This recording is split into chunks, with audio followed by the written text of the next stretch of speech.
그러므로 형제들아, 우리가 예수의 피를 힘입어 성소에 들어갈 담력을 얻었나니.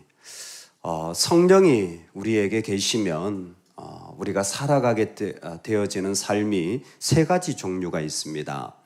그것은 첫 번째는 믿음의 삶이고, 두 번째는 소망의 삶이고, 세 번째는 뭘까요?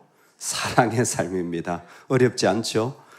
사실 그 믿음, 소망, 사랑이 히브리서에 공교롭게도 지금 순서대로 나오고 있습니다. 그래서 성령이 정언하면 고린도전서에서 믿음, 소망, 사랑을 말하는 것이나 똑같은 일이 일어나는데, 성령이 역사하시면 먼저 우리에게 살아가게 되어지는 삶이 믿음의 삶이라는 거예요. 즉 성령의 강력한 역사가 있으면 어떤 신비한 것도 있지만 중요한 것은 그 사람의 믿음의 역사가 일어난다라는 거죠. 믿음의 역사가 무엇이냐? 한마디로 말하면 하나님께로 마음껏 걸어가지게 되어진 것입니다. 성도님들이 이사를 하실 때마다 느끼는 감정이 있어요. 뭐냐면 그 집에 한번 가서 격려도 하고 기도도 하는데요, 그분이 거기에 이사를 오셨기 때문에 제가 그 집에 들어갈 수 있게 되어진 거예요.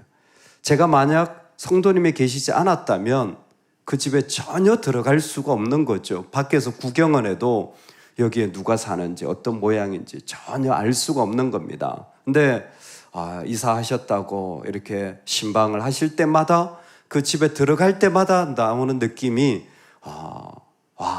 내가 이분 덕분에 이 집도 한번 와보네, 이런 모양이네 라는 느낌이 들어요. 가만 생각해 보니까 아마 예전에 전도지를 붙일 때 거절당한 쓰라린 경험들이 많아서 그런 것 같아요. 하도 쫓겨다니고 또 와서 제가 사는 아파트가 제일 고약했어요. 전도지 붙여놓으면 교회로 전화가 와가지고 와서 떼고 가라고. 그래서 붙여놓은 걸 처음부터 다시 다 떼야 돼요. 아주 그냥 쫓아다니면서 확인을 하셨어요. 쉽지 않았죠. 근데 아는 분이 있으면 그런 거 누가 있습니까? 당연히 들어갈 수 있고, 당연히 환영받고, 당연히 그 집을 둘러볼 수 있는 거예요. 형제들아 라고 하는 것은 이 편지를 받는 수신자들아, 친구들아 정도가 아니라 우리는 가족이다. 우리는 가족이 되었다. 가족으로서 지금 살아가고 있다라는 것입니다. 왜 가족입니까? 예수님이 피를 뿌려서 자기의 육체로 길을 만드셨기 때문에, 쉽게 말하면 예수님께서 그 집의 주인이 되어 주셨기 때문에 우리는 가족으로서 당연히 내가 나의 집에 들어가는 것을 머뭇거릴 필요가 없다라는 거죠. 두려워할 필요가 없다라는 것입니다. 주님이 우리에게 주신 것은 가족의 권한으로 마음껏 들어갈 수 있도록, 어디까지? 지성소까지. 아무리 대단한 일이라고 할지라도, 이 세상에서 아무리 대단하고 어려운 일이라고 할지라도 우리는 지성소까지 들어갈 수 있게 되어진 하나님의 자녀들입니다. 예수 그리스도의 피가 나의 힘이 되어져서 내가 들어가지 못할 영역이 없고, 내가 살아가지 못할 영역이 없는 것입니다. 이것을 오늘 말씀에 담대히 나아가자라고 말하고 있습니다. 사실 성소에 들어갈 담력을 얻었다고 했는데 앞에 것이 되면 뒤에 것은 하나도 어렵지 않아요. 예수님이 나의 가족이시고 예수님이 나의 주인이 되어주신 것만 확실하면 담력을 굳이 훈련하지 않고 가진다고 말하지 않더라도 자연스럽게 가지는 거예요. 내가 그분과 관계가 있는데 누가 나를 막을 수가 있겠어요? 그분이 나의 주인이신데 내가 들어가는 게 왜 어색하겠습니까? 여러분, 그런데 의외로 우리가 마치 이사를 갔을 때 아이들이 나 이 집 못 들어가, 우리 집 아니야, 그러면서 대문 앞에서 삐죽삐죽거리는 것처럼 하나님 앞에 나아갈 때 이거는 못 들어가고 저거는 들어가고, 이런 것은 나한테 가능하고 저것은 가능하지 않고 하는 마음이 가질 때가 있습니다.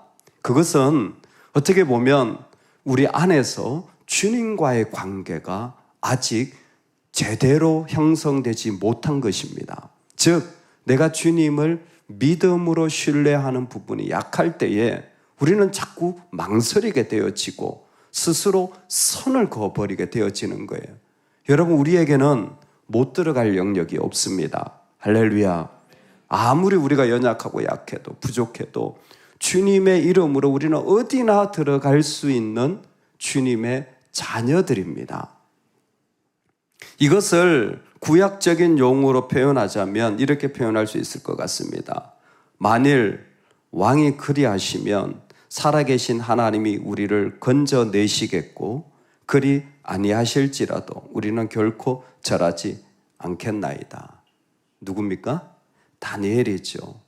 그리 아니하실지라도 당신이 나를 이 불구덩이에 넣지 않든 다니엘의 세 친구는 하나님 앞에서 뭐예요? 그리 아니하실지라도 내 삶의 자리는 하나님과 관계가 되어져 있다라는 담대함을 가지고 들어가기도 하고 나오기도 하고 아무 상관없어요. 할렐루야. 주님이 나의 주인 되어 주시면 이 땅에서 우리가 나아가지 못할 영역이 없습니다. 그래서 똑같은 이치로 베드로가 설교할 때 사람들이 보고 그가 기탄 없이 말함을 보고 원래 학문 없는 자임을 알았는데 기탄 없이가 뭡니까? 담대인 거예요. 원래 이 사람이 그렇게 뛰어난 사람이 아닌데 어디에서 이런 마음이 나오나? 왜 그래요? 예수 그리스도를 만났거든요. 그러니까 우리의 능력은 하나님에 대한 올바른 지식, 예수 그리스도에 대한 인식에서부터 우리의 삶의 담대함과 길이 이어진다라는 겁니다. 여러분, 성령이 우리에게 주시는 삶의 축복이 무엇이냐? 예수님과 가족됨을 선명하게 말씀해 주셔서 예수님으로 말미암아 우리는 이 땅에서 담대하게 나아갈 수 있는 은혜를 받았다라는 것입니다. 내가 어떤 형편에 있건 예수님 때문에 내가 어떤 자리든지 걸어가지게 되어진 거예요. 오늘 이 삶이 우리에게 있기를 소망합니다. 두 번째는 우리가 어디에든지 담대하게 살아갈 뿐만이 아니라 하나님께 나아갈 복을 얻었다라는 것이죠. 우리 22절인데요. 같이 한번 읽겠습니다. 우리가 마음의 뿌림을 받아 악한 양심으로부터